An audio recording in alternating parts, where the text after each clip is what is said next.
जय शिव शंभो। अगर कोई इंसान आपकी बातें चुपचाप सुन रहा है तो ये मत समझना कि उसे बोलना नहीं आता। क्या पता वो महादेव के ऊपर छोड़कर सब कुछ सुन रहा हो। नमस्कार दोस्तों, मैं आपका मित्र सांवर चौधरी आप सभी मित्रों का एक बार फिर से आपके अपने YouTube चैनल सांवरिया ऑफिशियल पर हार्दिक स्वागत करता हूं। दोस्तों, वीडियोज की श्रृंखला में मैं सांवर चौधरी आप लोगों के समक्ष शिव पुराण महाकथा सार का वाचन कर रहा हूं और आप सभी भक्तगण श्रवण। दोस्तों, इससे पूर्व के वीडियो में कि किस प्रकार से सभी देवतागण महर्षि मुनि मिलकर भगवान शिव को विवाह के लिए राजी कर लेते हैं। अब आज के इस वीडियो में हम बात करेंगे कि सप्त ऋषियों द्वारा पार्वती के पद की परीक्षा किस प्रकार से ली जाती है। तो दोस्तों, चलिए शुरू करते हैं। देवताओं के चले जाने पर पार्वती के पद की परीक्षा हेतु भगवान शंकर समाधिस्थ हो जाते हैं। उन दिनों देवी पार्वती बड़ी भारी तपस्या कर रही थी। उस तपस्या से रुद्रदेव भी बड़े विस्मय में पड़ गए थे। भक्ताधीन होने के कारण वे समाधि से विचलित हो गए। सृष्टिकर्ता हर ने वशिष्ठ आदि सप्त ऋषियों का स्मरण किया। उनके स्मरण करते ही वे सातों ऋषि वहां शीघ्र ही आ पहुंचे। अब भगवान शिव ने प्रसन्नता पूर्वक कहा कि गिरिराज कुमारी देवेश्वरी पार्वती इस समय गौरी शिखर नामक पर्वत पर तपस्या कर रही है। मुझे पति रूप में प्राप्त करना ही उनकी तपस्या का उद्देश्य है। मुनीश्वरों, तुम लोग मेरी आज्ञा से वहां जाओ और उनकी दृढ़ता की परीक्षा लो। अब भगवान शंकर से आज्ञा प्राप्त कर वे सातों सप्त ऋषि तुरंत ही उस स्थान पर जा पहुंचे जहां माता पार्वती तपस्या कर रही थी। सप्त ऋषियों द्वारा तपस्या का कारण पूछे जाने पर पार्वती ने संकोच पूर्वक बताया कि वे भगवान सदाशिव को पति रूप में चाहती है। नारद जी की आज्ञा अनुसार वे उन्हें प्राप्त करने के लिए इस प्रकार से कठोर तपस्या में रत है। नारद जी का नाम सुनकर वे सप्त ऋषि छलपूर्वक मिथ्या वचन कहने लगे। पहले उन्होंने नारद जी की निंदा की और कई प्रकार के उदाहरण देकर कहा कि नारद ने आज तक किसी का घर नहीं बसाया, वह तो बस घर फोड़ने वाला है। इसके अनंतर भगवान शिव के अमंगल वेश आदि का वर्णन करते हुए पार्वती को उनसे वीरत करने का प्रयास किया और विष्णु की प्रशंसा करते हुए उनसे विवाह करने का प्रस्ताव रखा, परंतु पार्वती ने इसे स्वीकार नहीं किया। शिव की महिमा का वर्णन करते हुए वे बोली कि शिव प्रब्रह्म एवं विकार रहित है। वे भक्तों के लिए ही शरीर धारण करते हैं। वे सदा शिव प्रभु निर्गुण माया रहित एवं विराट है। हे ब्राह्मणों, यदि शंकर मेरे साथ विवाह नहीं करेंगे तो मैं सर्वदा अविवाहित रहूंगी। इतना कहकर और उन सभी ऋषि मुनियों को प्रणाम करके पार्वती मौन हो गई। अब इससे आगे आता है दोस्तों, भगवान शंकर द्वारा वृद्ध ब्राह्मण के रूप में पार्वती की परीक्षा लेने के लिए पहुंच जाने का वृतांत। उन सप्त ऋषियों के चले जाने पर प्रभु शिव ने स्वयं पार्वती की तप की परीक्षा लेने की इच्छा की। वे एक बूढ़े ब्राह्मण ब्रह्मचारी का वेश धारण कर तपस्या में रत भगवती पार्वती के पास पहुंचे। उन्होंने पार्वती से पूछा कि तुम कौन हो और किसकी कन्या हो? इस निर्जन वन में रहकर इतनी कठोर तपस्या क्यों कर रही हो? पार्वती ने अपना परिचय देते हुए ब्रह्मचारी को अपना पूरा वृतांत कह सुनाया तथा कहा कि बहुत समय तक कठोर तपस्या करने के बाद भी मुझे मेरे प्राण वल्लभ सदाशिव प्राप्त नहीं हुए, इस कारण अब मैं अग्नि में प्रवेश करूंगी। इस प्रकार कहकर पार्वती जी ब्रह्मचारी द्वारा निषेध करने पर भी अग्नि में प्रवेश कर गई। धन्य है माता पार्वती की बात। परंतु उसी समय अग्नि चंदन के समान शिथिल हो जाती। ब्रह्मचारी ने पार्वती से फिर पूछा कि तुम अपनी तपस्या का कारण सत्य सत्य बताओ। पार्वती ने कहा, मैंने मन, वचन और कर्म से शंकर जी को ही पति भाव से वर्ण किया है और मन की उत्सुकतावश मैं ये कठोर तप कर रही हूँ। उस ब्राह्मण ब्रह्मचारी ने पार्वती की बात सुनकर भगवान शंकर की घोर निंदा करनी प्रारंभ कर दी। शंकर को अवगुणों की खान सिद्ध करने का प्रयास करते हुए पार्वती को उनसे विरत होने का बारंबार परामर्श दिया। उस ब्राह्मण के इस प्रकार के वचन सुनकर पार्वती कुपित मन से शिव निंदक ब्राह्मण से बोली कि आप ब्रह्मचारी का रूप धारण कर मुझे छलना चाहते हैं, इसीलिए कुतर्क से भरी बातें मुझसे कह रहे हैं। वे सदाशिव निर्गुण ब्रह्म हैं और कारणवश सगुण हो जाते हैं। जो 7 जन्मों का दरिद्र हो तो वो भी यदि शंकर की सेवा करे तो उसे लोक में रहने वाली लक्ष्मी की प्राप्ति होती है।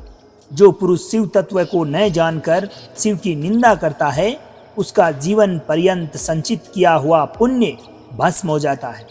वे सज्जनों के प्रिय निर्विकारी प्रभु मेरे तो सर्वस्व है और मुझे अत्यंत प्रिय भी। उन महात्मा सदाशिव की ब्रह्मा विष्णु भी किसी प्रकार क्षमता नहीं कर सकते। इस प्रकार कहती हुई वे गिरिराज पुत्री मौन हो जाती है और निर्विकार चित्त से शिव जी का ध्यान करने लगती है। अब उन शिव ने जैसा पार्वती ध्यान कर रही थी उसी प्रकार का अत्यंत सुंदर रूप धारण कर उन्हें दर्शन दिया और पुनः पार्वती से वे शिव कहने लगे कि हे दृढ़ मन वाली, मैंने तुम्हारी अनेक प्रकार से परीक्षा की, मेरे इस अपराध के लिए मुझे क्षमा कीजिए। मैंने तुम्हारी जैसी पतिव्रता सती त्रिलोक में कहीं नहीं देखी। हे शिवे, मैं सर्वथा तुम्हारे अधीन हूँ, तुम अपनी कामना पूर्ण करो। अब भगवान सदाशिव का वचन सुनकर और उनके परमानंदकारी रूप का दर्शन कर पार्वती जी परम आनंदित हो जाती है। इसके अनंतर पार्वती जी अपने घर के लिए प्रस्थान कर जाती है। वहाँ उनका पूर्ण स्वागत हुआ। माता मेनका का पार्वती को पाकर खुशी का ठिकाना नहीं रहता। घर में नित्य गान और उत्सव होने लगे। अब उसी बीच भगवान शिव एक दिन नट का रूप धारण करके वहां पधारे और अद्भुत लीलाओं का प्रदर्शन किया। मेनका नट की लीला से प्रसन्न होकर रत्नों से भरपूर उपहार उस नट के लिए लेकर आए। उस विलक्षण नट ने इसे स्वीकार नहीं किया और इसके बदले शिवा की याचना की। यह सुनकर मेनका अत्यधिक कुपित हो गई और नट को वहां से हटाने का प्रयास किया। नट रूपी भगवान शिव अपने स्थान पर आ गए। देवताओं की प्रेरणा से भगवान शंकर पुनः वैष्णव ब्राह्मण के वेश में हिमवान के यहाँ पुनः पधारे और शिव की निंदा करते हुए उनके दोषों का वर्णन करने लगे। इसे सुनकर मेनका अत्यधिक दुखित हुई और वे पार्वती का विवाह शिव से करने के लिए किसी प्रकार भी तैयार नहीं। इधर भगवान शिव को इस बात का पता लगा तो उन्होंने अरुंधति सहित सप्त ऋषियों को बुलाया तथा मेनका के पास जाकर उन्हें समझाने की आज्ञा दी। अब अरुंधति सहित सप्त ऋषियों ने शिव की आज्ञा से हिमवान के यहाँ पहुंचकर उन्हें समझाने का प्रयास किया। हिमवान ने कहा कि एक वैष्णव वेशधारी ब्राह्मण ने आकर मेनका के समक्ष शिव के दोषों का वर्णन करते हुए उनकी अत्यधिक निंदा की। उसे सुनकर मेना नाराज होकर कोप भवन में चली गई है। सप्त ऋषियों ने अरुंधति को मेनका के पास भेजा। अरुंधति को देखकर मेना उठ खड़ी हुई। अरुंधति ने भगवान सदाशिव की कई प्रकार से प्रशंसा करते हुए मेना को समझाया। अंततो गत्वा मेना और हिमवान भगवान शिव के साथ पार्वती का विवाह करने हेतु राजी हो जाते हैं। तो दोस्तों आगे आती है शिव पार्वती के विवाह की तैयारियों से संबंधित। अब सभी सप्त ऋषियों ने भगवान शंकर के पास जाकर उन्हें ये समाचार विस्तार पूर्वक सुनाया तथा साथ ही अनुरोध किया कि वेदोक्त विधि से पार्वती का पाणी ग्रहण कीजिए। उधर हिमवान ने विवाह की तैयारियां प्रारंभ कर दी और विश्वकर्मा के द्वारा बारातियों के लिए कृत्रिम आवास का निर्माण एवं सजावट आदि कराई। इधर शिवजी के पास लग्न पत्रिका भेजी गई जिसे पढ़कर वे अत्यंत आनंदित हुए और नारद जी के द्वारा सभी देवताओं, मुनियों, सिद्धियों को तथा अन्य लोगों को विवाह में सम्मिलित होने के लिए निमंत्रित किया गया। तदंतर समस्त देवता, यक्ष, दानव, नाग, पक्षी, अप्सरा आदि विवाह उत्सव में सम्मिलित होने के लिए पधारे। भगवान विष्णु के अनुरोध करने पर भगवान सदाशिव ने पूजन आदि का सब कार्य वेदोक्त विधि से संपन्न किया। तदंतर सबके साथ नंदी आदि अपने सब गणों को साथ लेकर हिमाचल पुरी की ओर प्रस्थान कर गए। आगे आती है दोस्तों शिव बारात का वर्णन। इस प्रकार से भगवान शिव की बारात प्रस्थान करती है। भगवान शिव की बारात विलक्षण थी। बारात में वाहनों पर विराजित खूब सजे धजे बाजे गाजे के साथ पताकाएं फहराते हुए वसु आदि गंधर्व, मणिगिरवादी यक्ष, देवराज इंद्र, भृगु आदि मुनीश्वर, ब्रह्मा तथा भगवान विष्णु सबकी टोलियां अलग अलग चल रही थी। इनमें से प्रत्येक दल के स्वामी को देखकर मैना पूछती थी कि क्या यही शिव है। नारद जी कहते, ये तो शिव के सेवक हैं। मैना ये सुनकर बड़ी प्रसन्न होती और मन ही मन सोचती कि जब उनके सेवक ही इतने सुंदर हैं तो इनके स्वामी शिव तो पता नहीं कितने ही सुंदर होंगे। अब इसी क्रम में भगवान रुद्रदेव की परम अद्भुत सेना भी वहां आ पहुंची, जो भूत प्रेत आदि से संयुक्त तथा नाना गणों से संपन्न थी। इनमें किन्हीं के मुंह टेढ़े थे तो कोई अत्यंत कुरूप दिखाई देते थे, कोई बड़े विकराल थे तो कोई लंगड़े तो कोई अंधे। गणों में से कितनों के ही तो मुंह नहीं थे और बहुतों के ही बहुत सारे मुख थे। इस प्रकार सभी गण नाना प्रकार की वेशभूषा धारण किए हुए थे। उन सभी असंख्य भूत प्रेत आदि गणों को देखकर मैना तत्काल भय से व्याकुल हो उठी। उन्हीं के बीच में भगवान शंकर भी थे। भगवान शंकर वृषभ पर सवार थे। उनके 5 मुख थे, प्रत्येक मुख में 3-3 नेत्र थे और सारे अंग में विभूति लगी हुई।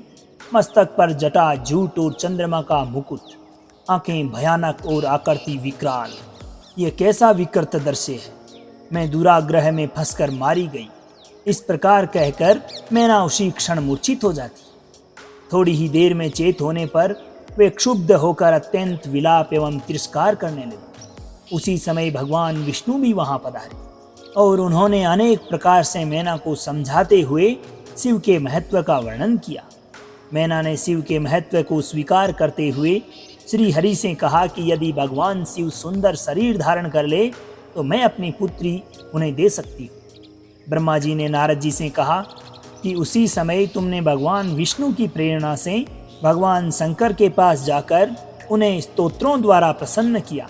तुम्हारी बात सुनकर शंभु ने प्रसन्नता पूर्वक अद्भुत, उत्तम एवं दिव्य रूप को धारण कर लिया। आगे आता है दोस्तों भगवान शंकर का मंगलमय वरवेश।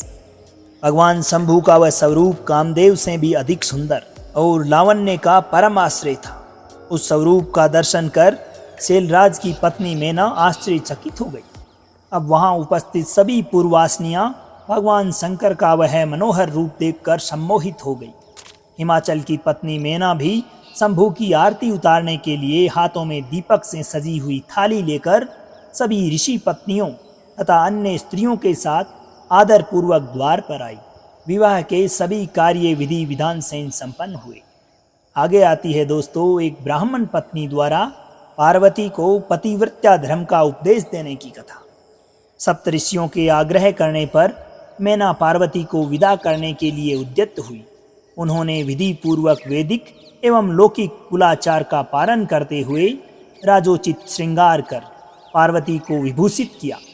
तत्पश्चात मैना के मनोभावों को जानकर एक सती साध्वी ब्राह्मण पत्नी ने गिरिजा को उत्तम पतिव्रत की शिक्षा प्रदान की। ब्राह्मण पत्नी बोली कि गिरिजा किशोरी, संसार में पतिव्रता नारी ही धन्य है। पतिव्रता सब लोगों को पवित्र करने वाली और समस्त पाप राशि को नष्ट कर देने वाली है। श्रुतियों और स्मृतियों में पतिव्रता धर्म को महान बताया गया है। इसको जैसा श्रेष्ठ बताया जाता है वैसा दूसरा अन्य कोई धर्म नहीं है। पतिव्रता धर्म की शिक्षा यहाँ विस्तार से दी गई। इसके अनंतर भगवती शिवा की विदाई का मार्मिक वर्णन हुआ है। शिवा ने समस्त गुरुजनों को, माता पिता को, पुरोहित और ब्राह्मणों को, भोजाइयों और दूसरी स्त्रियों को प्रणाम करके यात्रा आरंभ की। सबने शिवा को आशीर्वाद प्रदान किया। ब्रह्मा जी कहते हैं कि तात इस प्रकार मैंने परम मंगलमय शिव विवाह का वर्णन किया। यह शोक नाशक, आनंददायक तथा धन और आयु की वृद्धि करने वाला है। तो दोस्तों इस प्रकार रुद्र संहिता का पार्वती खंड यहीं पर पूर्ण होता है। आज के इस वीडियो में बस यहीं तक हम चर्चा करेंगे। अगले वीडियो में मैं वाचन करूंगा रुद्र संहिता कुमार खंड का। दोस्तों उम्मीद है कि आपको वीडियो पसंद आया होगा। अगर वीडियो पसंद आई हो तो इसे अपने सगे संबंधियों, दोस्तों तथा माताओं बहनों के साथ में भी ज़रूर शेयर करें ताकि शिव महापुराण कथासार का ज्ञान उन्हें भी मिल सके। तो दोस्तों आज्ञा दीजिए आपके मित्र सामर चौधरी को। मिलते हैं अगले वीडियो में रुद्र संहिता कुमार खंड के साथ। जब तक के लिए खुश रहिए, मुस्कुराते रहिए, जीवन में आगे बढ़ते रहिए और प्रेम से बोलिए श्री राधे राधे।